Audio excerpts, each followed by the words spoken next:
రామయ్య తండ్రి, లోకంలో ఉన్న అనాథల్ని అమాయకుల్ని చల్లగా చూడు తండ్రి. నాలాంటి వాళ్ళు ఎలాగైనా బతికేయగలరు కనుక వాళ్ళని దయచూడు తండ్రి. నా చెల్లెలు పెళ్లి చేయాలి, ఏ చీకు చింత లేకుండా దాన్ని సుఖపెట్టే మొగుడు దొరికేట్ చేస్తావు కదా. ఇదిగో మా సూపరింటెండెంట్ గారి అబ్బాయికి జ్వరం కాస్త తొందరగా దగ్గర చూడవయ్యా. రామచంద్రయ్య పిలిచారా? మిమ్మల్ని కాదండి, దేవుణ్ణా? రామచంద్రయ్య గారు, ఇదిగోనండి ప్రసాదం, ఇదిగో కుంకుమ బొట్లు. ఇదిగో ఎందుకయ్యా అతను ఎలా పట్టుకుపోతారు? కుట్ల కుర్రాడు చూసి కళ్ళబిట్ల చేపెట్టి డబ్బు కొట్టయిపోయాడు. ఏమయ్యా, నువ్వు దొంగతనం చేయపోయావా? చేయలేదండి, చేయకుండానే పట్టుకున్నారండి. ఎదురు మాట్లాడే ఉంటే. ఇదిగో నేను పోలీస్ రామచంద్రని, ఇతని పని నేను చూసుకుంటాను కానీ మీ పనులు మీరు చూసుకోండి. ఇదిగో సమయానికి నేను రాబడి సరిపోయింది, లేకపోతే నలుగురు కలిసి నిన్ను బాధించేవారు. అయినా దొంగతనం చేయడం నేరమని నీకు తెలియదు? తెలుసు అనుకోండి, 3 రోజులు తిండి లేక ఆకలి బాధ భరించలేక చేశాను. ఏమిటి 3 రోజులు చెన్న తెలియదా? ఎలా తట్టుకున్నావయ్యా? ఇదిగో కడుపు నిండా నేను పెట్టిస్తాను కానీ పద వెళ్దాం పద. చూడు బాబు, మనకు ఆకలి అయిందనుకో ఎవరినైనా అన్నం పెట్టమని అడగాలి, లేదా ఏదైనా కూలిపించండి బాబు అని ఆ వచ్చే కూలి డబ్బులతో కడుపు నిండా తినాలి. ఆ కూర నుంచుకో, అంతేగాని అలా దొంగతనం చేయొచ్చా? తప్పు కాదు. చూడు బాబు, నీ పేరేమిటి? కొత్తపేట బాబ్జీ అంటారండి. కొత్తపేట బాబ్జీ. బాబ్జీ, ఇంకో పెసరట్టు కూడా తింటావా? పెసరట్టు ఉప్మా కూడా తింటానండి. ఇదిగో సర్వార్, ఒక పెసరట్టును ఉప్మా కూడా పట్టరా. వస్తుంది కానీ నువ్వు తింటా ఉండు.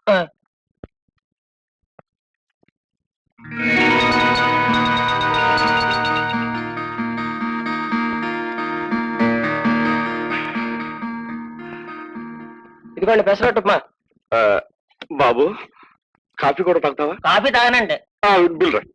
మిల్క్ తాగుతానండి. మిల్కా? మిల్కా బాబు, మిల్క్ అంటే పట్టరా. అట్టు బాగా కలిచాడా బాబు? సరిగా రోజు చేయలేదండి ఎదవా. అట్టలో రోజుగా తినకూడదు బాబు, నాలుగు కదకదు, ఇలాగే తినాలి. ఇదిగో తొందరగా పాలు పెట్టరా. ఇదిగోండి పాలు. బిల్ ఎంతండి బాబు? 9.50 పైసలు. ఇదిగో ఈ 10 రూపాయలు పెట్టుకెళ్ళి 50 పైసలు పెట్టరా. కిల్లీకి సిగరెట్కి సరిపోతాయండి 50 పైసలు. కిల్లీ సిగరెట్ కూడా కావాలా బాబు?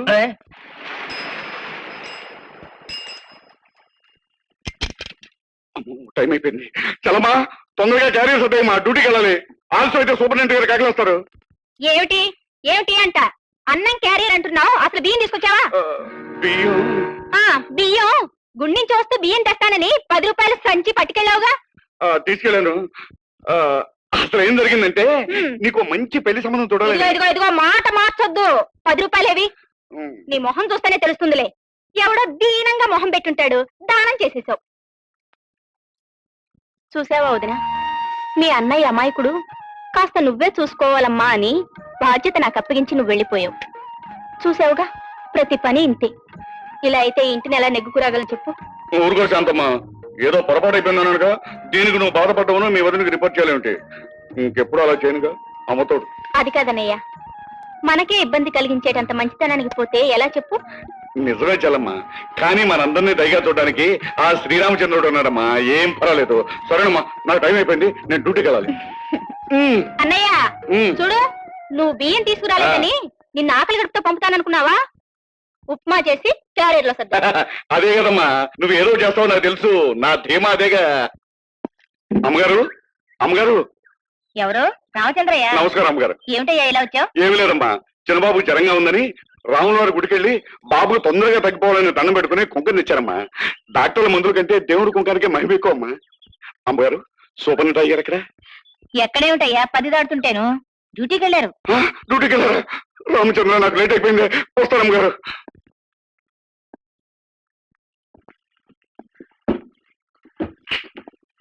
Good morning sir.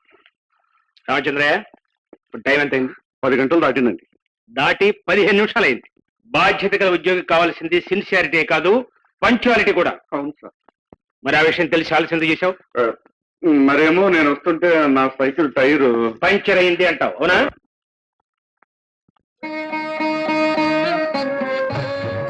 లేదు సార్, టైర్కి ఏం కాలేదు సార్. నేను బజార్లో వచ్చేటప్పుడు ఆకలితో దొంగతనం చేసిన ఒక మనిషిని నలుగురు పట్టు కొడుతుంటే వెళ్ళి ఆపాను సార్.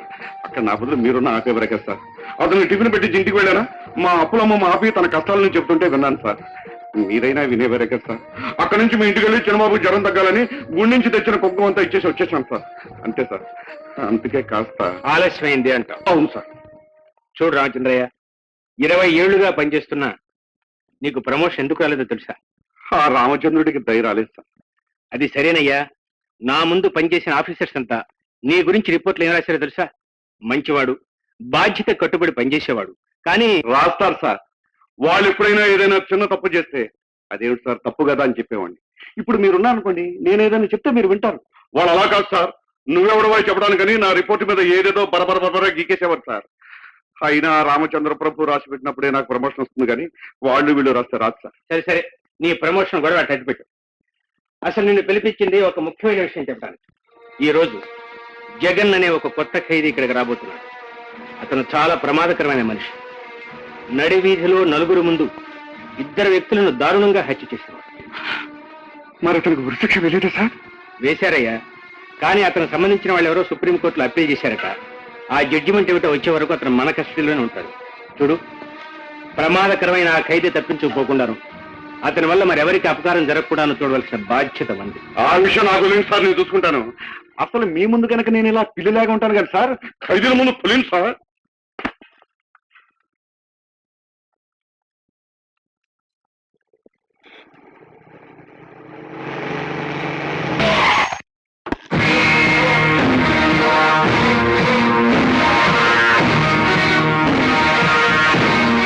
ఏమయ్యా, నిన్ను చూస్తుంటే మంచివాళ్ళ కనిపిస్తున్నా, నువ్వు కూని చేసావా? సమయానికి మీ పోలీసు వాళ్ళు వచ్చి పట్టుకున్నారు గాని లేకపోతే ఇంకొకని చేసేవాడు బే. ఆ? ఏ? అవును బే, ఏమిటంత తమాషా చూస్తూ నిలబడ్డారు? ముందు నేను ఉండాల్సిన గది చూపించండి. ఆ? ఏంటి బాబు గడ్డ? ఇదేమన్నా హోటల్ అనుకుంటున్నావా? జైలు. ముందు సూపరింటెండెంట్ గారికి దండం పెట్టు. దండం పుట్టించిన దేవుడికే ఇక ముందు దండం పెట్టను రా వెర్రి నాగన్న. ఆ? నా పేరే వెరినాగన కాదు, రామచంద్రయ్య. ఇక్కడ మర్యాదగా ఉండకపోతే మక్కలు ఎరగొడతానంతే. నువ్వే అన్నావు కదా జైలని. నేరాలు చేసి జైలుకు వచ్చిన వాళ్ళ దగ్గర మర్యాద మట్టి కట్టాలంటారా పకీరయ్య. ఇదిగో, మరో కోత కూర్చోమంటే లాఠీతో కుళ్ళబుడుస్తాను, జాగ్రత్త. ఓరిలో కదా అని ఊరుకుంటుంటే ఇష్టం వచ్చిన పేరుతో పిలుస్తావా? నేనే పక్కీలా కనిపిస్తున్నానా? రామచంద్రయ్య, అతనితో వాగ్వాదం ఎందుకు? తీసుకెళ్లి సెల్లబడే. Yes sir. పర్వాలే. అరే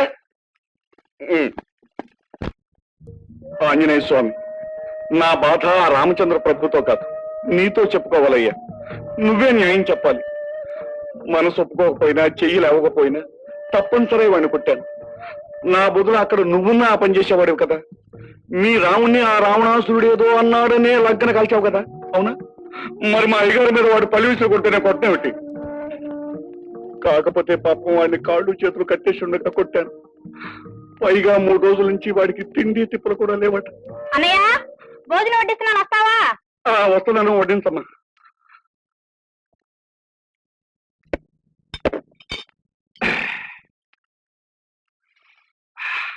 ఏమిటి చల్లమ్మా, వంటింట్లోంచి మంచి గుమగుమ వాసనలు వస్తున్నాయి.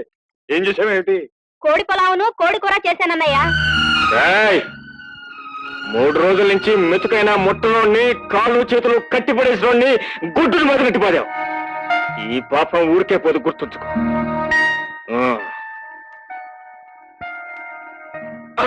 ఆగమా, కొట్టించుకో.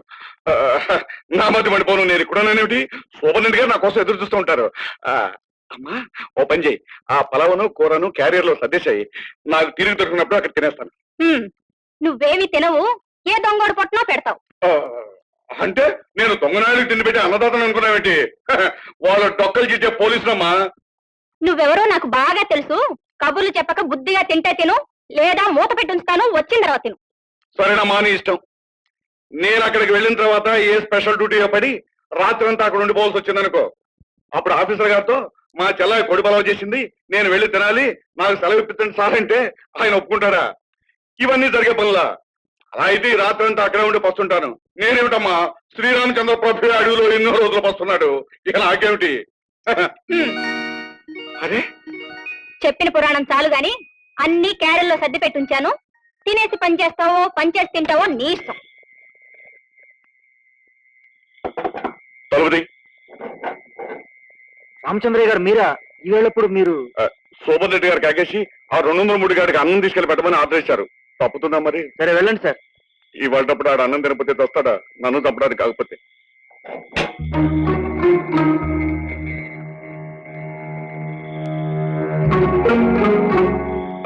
ఏడు రపసం అటుతో అలా అవుతుంది దీపం చూస్తున్నట్టు. ఇది సత్తు గారు, నేను రామచంద్రని సూమర్సిని పని చూసుకో.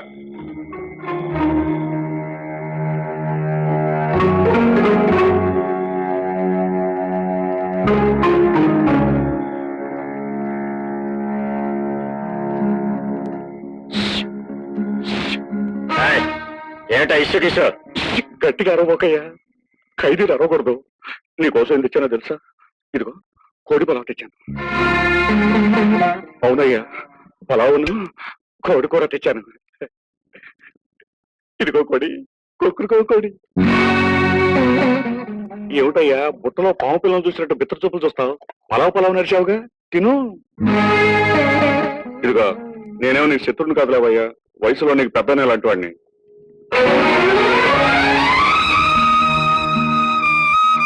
రా ఇక్కడ కూర్చుంది, కూర్చో. తిను.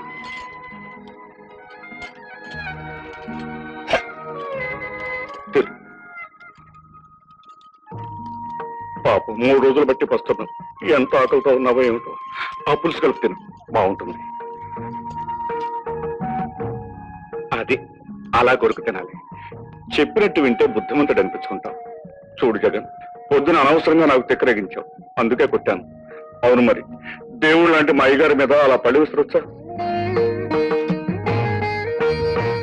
ఈ గిన్నెలో పెరుగు పచ్చడి ఉంది, కలుపు, బాగుంటుంది. అసలు మా చెల్లెలు శాంతి విషయం నీకు తెలియదు కదా. ఈ లోకంలో దానికి నేను, నాకు అది తప్ప మరెవరూ లేరు. వయసులో అది చిన్నదైనా, నేను పెద్ద పోలీసునైనా అదంటే నాకు చచ్చే భయం. అసలు దాని మనసు చాలా మంచిది. ఇప్పుడు దానికి నేను పెళ్లి చేయాలనుకుంటున్నాను. ప్రతి వాళ్ళు 4,000, 5,000 కట్నం అడుగుతున్నారు. అసలు మనుషుల్లోనే దురాశ బాగా పెరిగిపోయిందయ్యా. అరే తినేసావా? పొలావు బాగుందా?